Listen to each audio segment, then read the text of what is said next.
How transparency can help get your startup funding. Every startup has problems, and somehow or other, these problems, such as you missing your numbers or a co-founder quitting, always happen at absolutely the wrong time. Usually it's when you're raising money.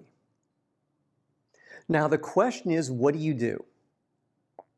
Do you hide the problem from your investors, or should you tell your investors? In today's video, I'll explain why you should be transparent with investors, what you shouldn't tell investors, what you should tell investors, and how do you tell investors about your problems. I hope you like it. Hi, I'm Brett. On my channel, I help early stage startup CEOs like you raise money and grow your startup. So if this sounds like you, then hit the subscribe button and the bell so you get notified every time I release a new video. Let's get started. Why you should be transparent with investors. Credibility, integrity, trust.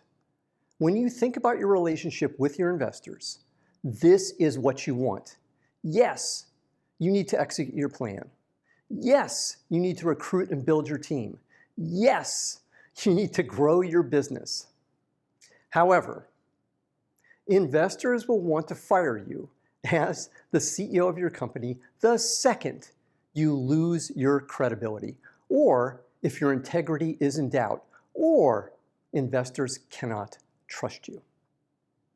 That's why you want to be transparent with investors. Let me give you another way to think about things. You may believe that your investors are expecting your startup to execute perfectly. The reality is much different. I can just about guarantee you that you're going to have stuff go wrong. All through the life of my company, we had all sorts of crazy things that you would have never expected go wrong.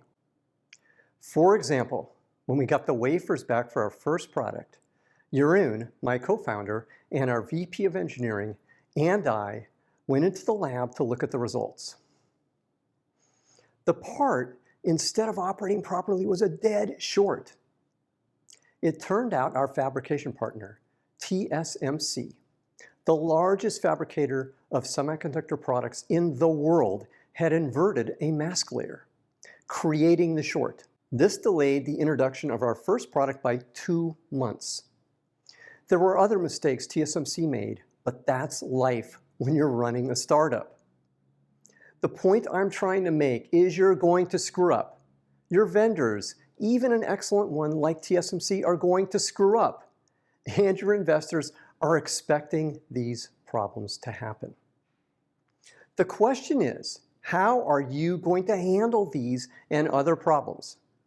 And I'm saying the step you cannot skip is being transparent with your investors. Your investors have been around startups. They know stuff is going to go wrong. All your investors want is for you to level with them and tell them the truth. So give investors the truth. And in doing so, you build trust with your investors. What you should and shouldn't tell investors. I've made a pretty good argument that you should be transparent with investors because you're building credibility and trust. That's true. However, there are some things you shouldn't tell investors, and there are some things you should tell investors. The basic rule of what you should tell investors is tell investors only the important stuff. Let me give you some examples of what is important and what is unimportant to investors. Investors don't care if an engineer quits. However, investors do care if your VP of engineering or CTO quits. The reason is when an executive quits the company, this is viewed as a critical loss for the company.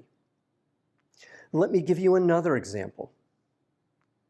Investors don't care if you're going to fire a salesperson. However, investors do care if you're going to fire the VP of sales. The decision to fire someone is yours, in both cases because you have ownership of your staff, not your investors. However, anytime an executive has left the company or is going to leave the company, that's viewed as critical by your investors. So you want to level with your investors and you want to let them know that you're going to fire an executive before you fire the executive. Let me give you yet another example. Investors don't care if you lose a customer worth $1,000 per year. However, investors do care if you lose a customer worth $10 million per year that is 30% of your revenue.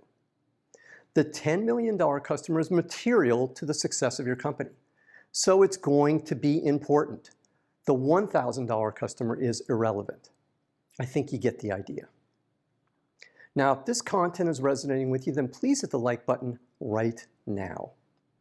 How do you tell investors about your problems? So you want to be transparent and you want to tell investors only the important stuff. But there's an art to how you tell investors about problems. Let's say that your co-founder quit. There are 3 things that you need to do. Number 1, you immediately need to inform your investors and your board of directors that your co-founder quit. The reason you want to do this immediately is that you want to control the story. If you wait, then there's a pretty good chance your co-founder will let your investors know before you do. And then guess what? You're reacting to the news instead of controlling the news. You want to let investors know verbally, not via an email or text message, so your investors can ask any questions they have. Number 2, you want to factually tell them what happened. For example, when my VP of sales, Tommy, quit, I immediately let my investors know that Tommy had quit, and I explained what his reason for quitting was. I was factual and to the point. This is what you do. Do not embellish the news. It will backfire on you. Number 3, you want to let your investors and board members know you are going to fire an executive and founder before you fire the executive or founder. It's your decision, not your investors or your boards, to fire any employee. However, as a courtesy, you want to let them know before you do it. You should be prepared to explain why you're letting the executive go. And this leads to the last point on our list. Number 4, you want to let your investors and board know what your plan is to fix the problem. You're going to get asked what your plan is to fix whatever the problem is you put in front of your board.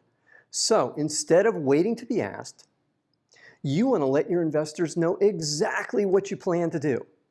Then be prepared to answer any questions your investors have.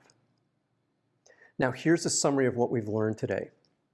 Number 1, being transparent with your investors and board members builds credibility, integrity, and trust.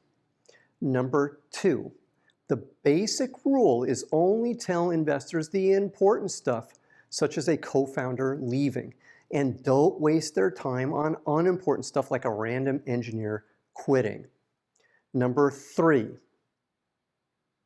tell your investors quickly about a problem so you can control the story. Then be very factually oriented in your explanation. Now, what did you learn from today's video? Put your answer in the comments column below today's video. And if you have any questions, put them in the comments column too, and I'll be happy to answer them for you. Now, I have one more thing for you today. It's my free startup pitch deck template. It has all the slides you need to develop an awesome pitch deck. Click the link below today's video and it's yours for free. And for more great content, click on the video at the end of today's video. And if you haven't already, then click the subscribe button to get notified every time I release a new video. I'm Brett at brettjfox.com. Thanks for watching today. Take care. Bye.